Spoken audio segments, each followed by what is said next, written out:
This is the Haulin Assets podcast, where we'll show you how to go from employee truck driver to savvy business owner. And we'll do it together because we're starting our own trucking company, Haulin Assets, so you'll get a front row seat through the whole process. Together with some experts in the field, we'll teach you how to set up a business, buy a truck, get your DOT and MC numbers, get insurance, and a lot more. Thanks for joining us.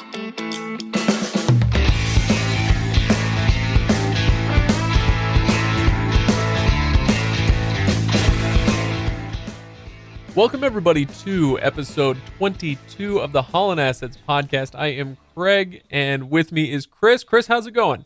I'm doing pretty well. How you doing, Craig? Not too bad. Not too bad myself for a Monday evening. I suppose the week's just starting, but, you know, whatever. It's the beginning of the week. It'll be fine. We'll all be fine, okay? All right. Now, just a few more days, and it'll be the weekend. I know. Today we're going to be covering eating on the road. Now, I'm excited for this, and I've been excited for it for a while because you teased this subject a little while ago. Gosh, this must have been 10 or 15 episodes ago.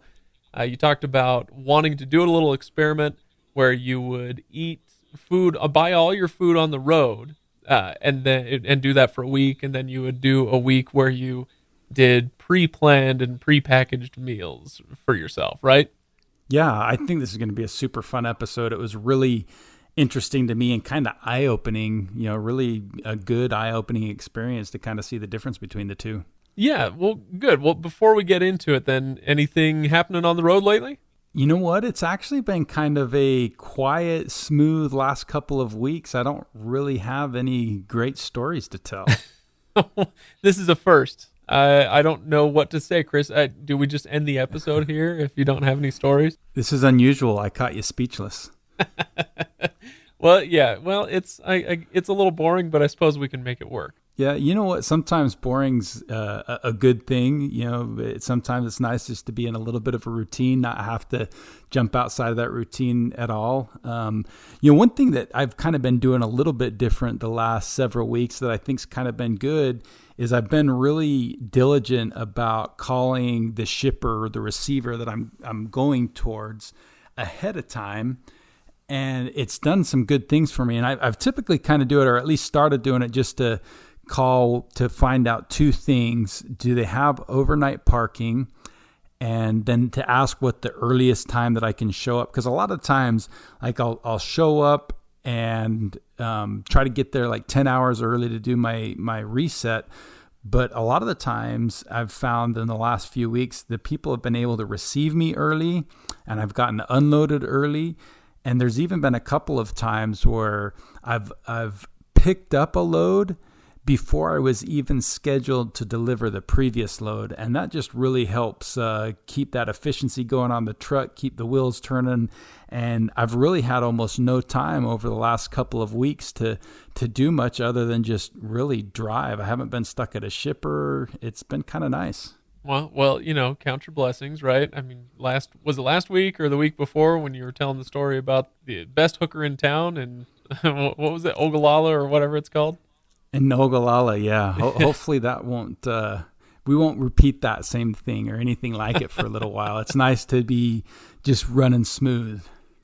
So you mentioned you have been able to call ahead and get things dropped off early. Is this something that you're finding that you can do just about every time when you are going to be early, or is it kind of rare that these receivers will let you do that? I think a lot of it depends on who you're delivering to or who you're picking up from. So you take, for example, a place like a Walmart. I mean, at a Walmart, you don't even bother. You're not going to get overnight parking. You're not going to get in early or out early. Just not going to happen. And a lot of times, like the bigger cold storage places are the same way. But you deliver to a lot of other places, that aren't necessarily just shippers and receivers. I think it's really common in those situations where you can get in and out early, and it's really nice. It makes things run a lot smoother, and oftentimes you can pick up your next load quicker, and it just helps you make more money. Something you said a few weeks ago that's kind of stuck with me a little bit is the idea of riding the waves. And, you are going to have days and weeks, I'm sure, that are a little bit more like what you were talking about last time with breakdowns or a deer hitting the side of the truck or whatever. There's going to be those valleys. But when the peaks come, uh, and you're riding on top of that wave, enjoy it, right? So if you've had a couple of good weeks, hey, enjoy it. Absolutely. Yep. All right, so let's talk about the subject at hand. You wanted to compare eating out with preparing your own food. What brought this up? Was this all just kind of, I mean, last week you talked about savings. Is that what this is about? Is kind of penny pinching? Is that what made you think of it? Well, to be 100% honest with you, I kind of like eating out. It's fun to do. And I needed a really good excuse that I could give my wife that would allow me to eat out as much as I could for a while. And so that's why I decided to do this. It's a guilty pleasure of mine. Fair enough. No, that's completely understandable. No, and in all seriousness, I kind of I was really curious about the cost difference between the two. I mean, you know intuitively going into it that it's going to cost a lot more to, eat out on the road, to buy your meals at McDonald's and Carl's Jr. and, just even hot dogs at a truck stop. That's going to be more expensive. But really what was more eye-opening to me was just how big of a difference it was between the two. Well, okay, that was going to be my question because, like you said, intuitively it makes a lot of sense, but sometimes our intuition isn't exactly right. But in this case, you're saying it was even more so than you thought it was going to be? Yeah, it was definitely, the biggest surprise was not so much how expensive it was to eat out, but really how cheaply you can eat decent inside, the cab of the truck, just preparing your own stuff and going to Walmart and buying groceries. Speaking of Walmart, okay, so they won't let you drop off early, but at least they can give you low-priced food, I guess. That's the benefit you get out of them for sure. All right, so now I did have a sneak peek at the numbers, and so I kind of have an idea of what's going to happen here. And yeah, the contrast is pretty crazy. You want to walk us through that a little bit? For sure. Yeah. Last week you mentioned Dave Ramsey. And if you ever listened to him or read any of his books, you know that one of the things that he's pretty well known for is being a minimalist when you're trying to dig yourself out of a hole of debt. And he all the time talks about living off of beans and rice while you're paying off debt. And while there's a lot of similarities to his plan and kind of what we're trying to do here with the trucking company, it's pretty similar. If you can limit those expenses that you have on the road, you're going to have more money to save, and that's just going to set you up for more success in the future. And so, even with things like eating out on the road, it's going to be able to make a big difference to how much money you have in your pocket at the end of the year. Well, and this is becoming a theme with you, Chris. You are... Okay, I called you. What did I call you? Mini Dave Ramsey or something like that last time. Dave, I'm just going to give you your own Ramsey nickname for truckers. Yeah, Dave Ramsey Light or something like that. There you go. Yeah, I'm just going to hereby dub you Mr. Saver. I don't know. That's a lame name. We'll come up with something better. But all right, so walk me through the first week. What did you do first? Did you go the restaurant route or the fix your own stuff route first? Well, like I said, eating out is a little bit of a guilty pleasure of mine. I like to do it and try not to do it a whole ton. So I was kind of looking forward to that week. So I did that first. And, there's a few things I kind of want everybody to take note, just some kind of disclaimers up front. So the most I spent on any one given meal was $16.77. But I didn't always eat 3 meals in a day because, some of those meals are big meals, like, a Denny's Grand Slam breakfast. I mean, that almost lasts you good. It sticks in your gut when you're not moving around a ton for, 8+ hours, and you don't necessarily need to eat 3 full meals. So there were a lot of times I only ate a couple meals. It sits in your gut right up until it doesn't, and then you're really in trouble. Yeah, that's for sure. So kind of in contrast here, the least I spent on a meal was $3.59. And that was just, at a lot of the truck stops, you can get, 2 hot dogs for around $3.50. And they're pretty decent sized hot dogs. So, I mean, they're legitimately a full blown meal. And then on top of that, I typically have, 1 or 2 snacks a day. I'm a big fan of M&Ms, peanut M&Ms. So I had, I'd have a pack of peanut M&Ms, and then I'd buy, a lot of soda on the road. I'm a prolific Diet Coke drinker, so there's a lot of Diet Coke that went into it as well. All right. So, all right, you mentioned Denny's, truck stops. Was that kind of the typical thing? McDonald's, that sort of thing? Yeah, I really just anywhere that I could find a place to eat that was adjacent to a truck stop. So either in the truck stop or something like I was literally just crossing the street. Anybody could walk to, really close. So McDonald's, Waffle House, Carl's Jr., a lot of those different places. And I'll probably put in the show notes maybe a little bit bigger list of exactly the different places I went and ate at. Gotcha. Wait a minute. That smells an awful lot like, what is that? A spreadsheet? Oh no. Are we talking spreadsheets? You know me, I can't help myself. Yeah, that's I actually used a spreadsheet to kind of track all my expenses, the different places I ate at. Yeah, again, the nerd in me comes out. It is the nerdiest thing about you, I've got to say. Your love of spreadsheets really shines through, Chris. Yeah, you kind of roll your eyes every time I mention the word. This is your version of like guess now. This is your joke. I say guess and you make spreadsheets. Yeah, I to each his own, I guess. All right, so you're gonna put all those in the show notes for this episode 22, and that's great. But let's go ahead and talk numbers then. How much did you end up spending on the week when you were eating out on the road? So the grand total 1 week of eating out on the road, I spent $182.73. So that's just over $26 a day. Okay. Yeah, that is, I mean, yeah, that's a lot. When I picture going to Denny's, hitting up the Waffle House, like it seems like that could have gotten a lot more out of control. So it's more than you want, but I guess it could have been worse. Yeah, it really could have. I mean, I tried not to go too crazy with the meals. Like I said, the most expensive one was just under $17, but you can definitely spend a lot more eating out. You can probably spend a little bit less if you're a little more frugal. I kind of just try to take a middle of the road approach when it came to eating out. But those $10 meals, which most of them are right around that amount, those start to add up pretty quickly, and that's how you get to the almost $200 in 1 week. Yeah, no kidding. Yeah, 182.73. That's a pretty good number. All right, so I'm guessing that on week 2, like we've already said, you didn't spend as much. The difference was pretty stark. But I mean, did you literally go on the Dave Ramsey beans and rice diet? Not quite that bad, but yeah, I was pretty skimpy.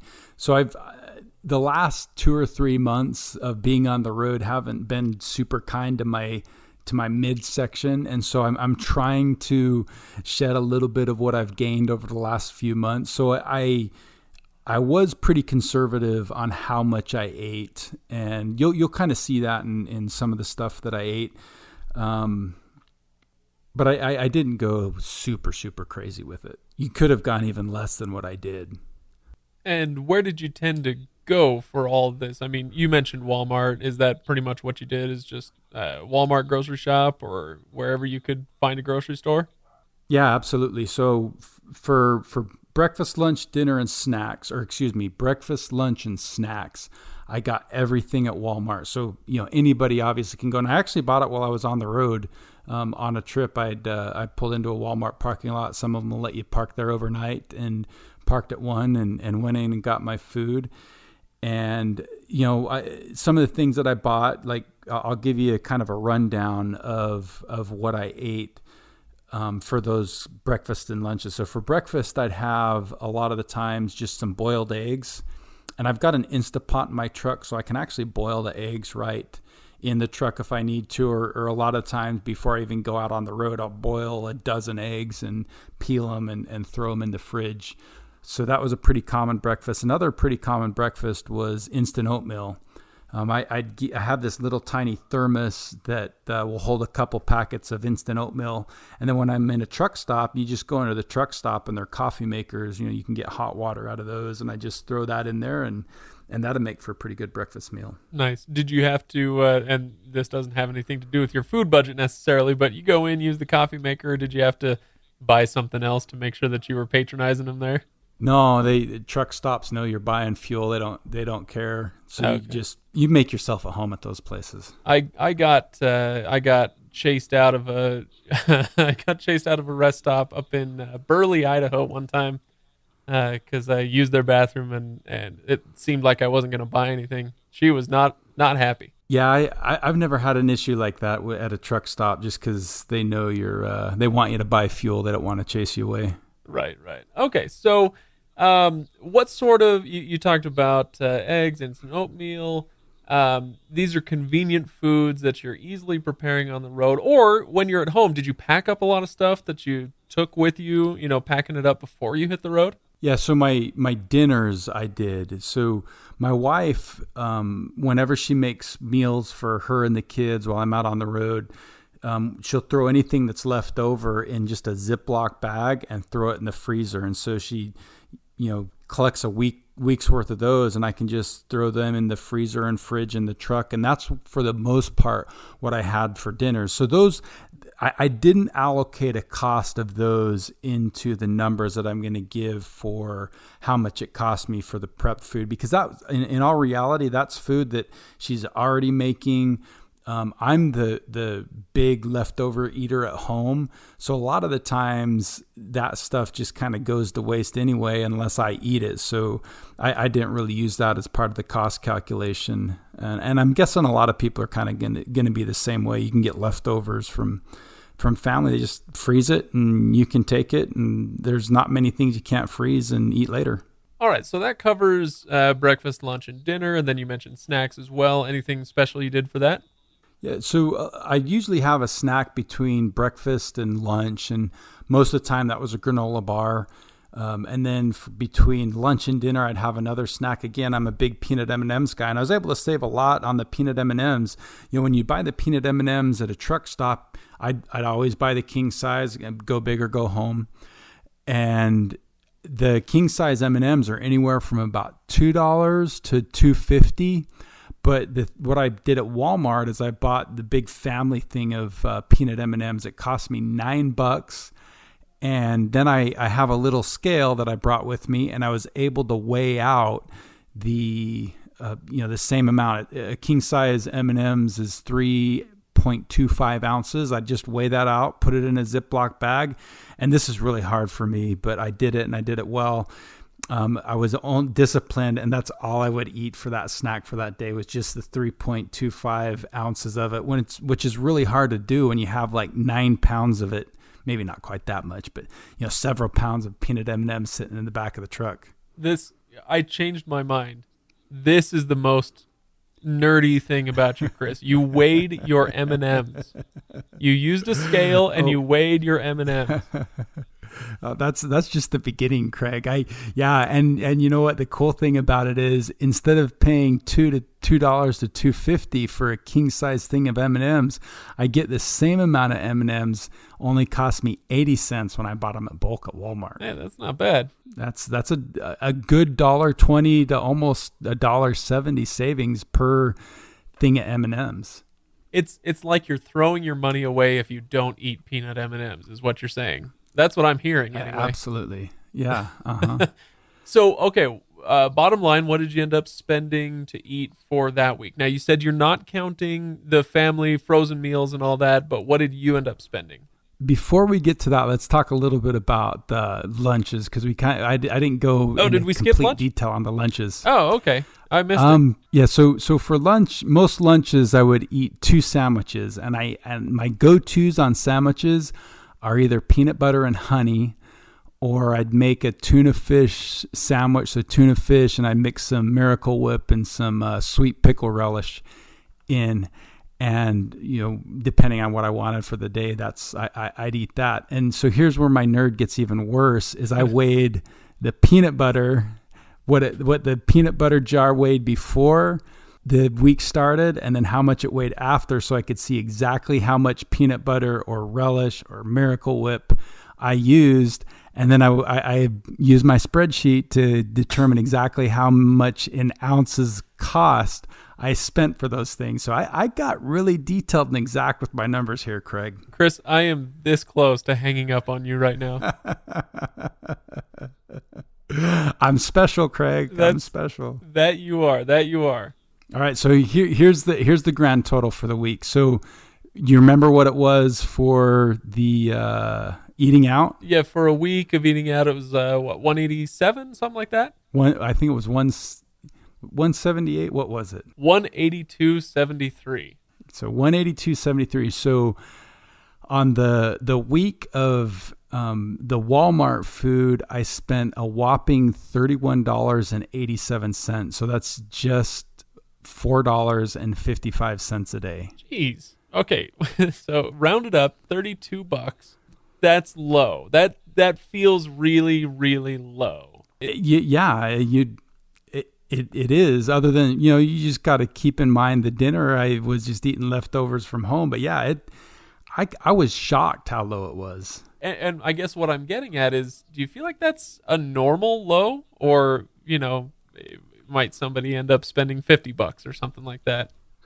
It all depends on how you want to eat. I mean, even if you think about it and you spent double what I did and you spent $64 instead of, roughly $32, you're still going to save a huge amount. The way I did it, it was $150.88 savings eating out on the road versus eating prepared food. And that's just $150 in a week. That's huge. Yeah, I mean, it's $150 over 52 weeks in a year. That's a huge savings. Yeah, and even let's say, like, you to go with your point, and instead of spending just $32 like I did, let's say you spend $82, you're still saving $100 a week. Yeah, that's it is remarkable. And let me ask you this: on the flip side, with the eating out thing, were you just eating with reckless abandon? And that got you up to $182, or were you, trying to not necessarily take it easy, but you were conscious of it. Do you know what I mean? Yeah, no, I wasn't. I kind of try to take a middle of the road. So, like I said, most of my meals were kind of in that $10 range, which I think it's hard to find too many, like, unless you're just buying 2 hot dogs and that's it. It's hard to find a meal on the road for much less than $10. And so, even if you're spending $10 3 times a day, that's $30 a day, which is more than what I was paying for in what I ate, and that included snacks. So my M&Ms that I was buying and my sodas that I was buying. So, I don't feel like I went too crazy at all when I was eating out. Right. And I'm sure it would be the case that if you're used to eating out on the road, you probably don't even really think about it anymore, right? Like, it's just $10 here, $10 there. Yeah, it's really easy to kind of spend a lot of money over a long period of time without really even noticing it. Let me kind of relate a funny story that just actually happened to me in the last couple of weeks. Oh, good. Well, we missed a story at the beginning of the episode, so I guess we're due for a good one. Well, and this one isn't trucking specific, other than I was home for one day in the middle of a trip, and my wife gave me a honeydew. My oldest daughter has her own bathroom, and it's kind of funny because she's got her own bathroom, and then the 3 other kids all share a bathroom. She's kind of in a different part of the house, and so she just kind of lucked out. But anyway, my wife goes in there one day, and the bathtub is a dirty mess, and she starts kind of yelling at my daughter, and come to find out, the tub was draining really, really slowly. And so it's leaving kind of, that gross ring all the way around the bathtub. And it was happening because the tub was draining really, really slow, and she asked me to fix it. So I go in there, and anyway, this daughter has just a ton of super thick hair, and she'd clogged the drain. And we've been living in that house for 6 years now, and that's the first time I've cleaned the drain out. But it had gotten clogged so slowly over time, just little by little by little, that she didn't even realize it was draining slow, because it had just happened little by little over such a long period of time. And she thought it was just kind of draining normal. And that's what tubs did. Teenage kids, they don't really understand life, right? But the point is, and how this is kind of the same thing, is it happened so slowly over such a long period of time that she didn't really notice what was happening. And the same thing happens with when we spend money. We can spend $10 here, $10 there, $5 here, $20 there. And over time that adds up, whether we're talking about meals, or we're talking about maintenance, or we're talking about fuel. If we're not disciplined and deliberate about how we spend money, we're just going to spend everything that we've got. And I've seen that at different periods in my life. I see that in the lives of other people around me. I mean, that's kind of human nature. Yeah, no, absolutely. I mean, like I was saying earlier, $10 here, $10 there. It's easy. It's simple. It's more convenient for us. It's tastier, maybe in some cases. Yeah, it's eating out on the road a lot of the times is easier because you don't have to think about it. You just get hungry, you stop somewhere and you eat. But I mean, here's kind of where the big shock comes in. So I extended these numbers over a 1 year period. So if I would eat out on the road every day for 1 year, I would spend $9,501.96. So that's a pretty big number. Versus if I did the prepared meals just like I did, it's only $1,656.20, which is a whopping difference of $7,845.76. Holy smokes. So again, if we round up $8,000, this is, it's an incredible difference. And this is the number that I got to have a sneak peek at. I was blown away by it. I still am. I feel like this is quite the number, and this is maybe a good spot to end on because it's so shocking.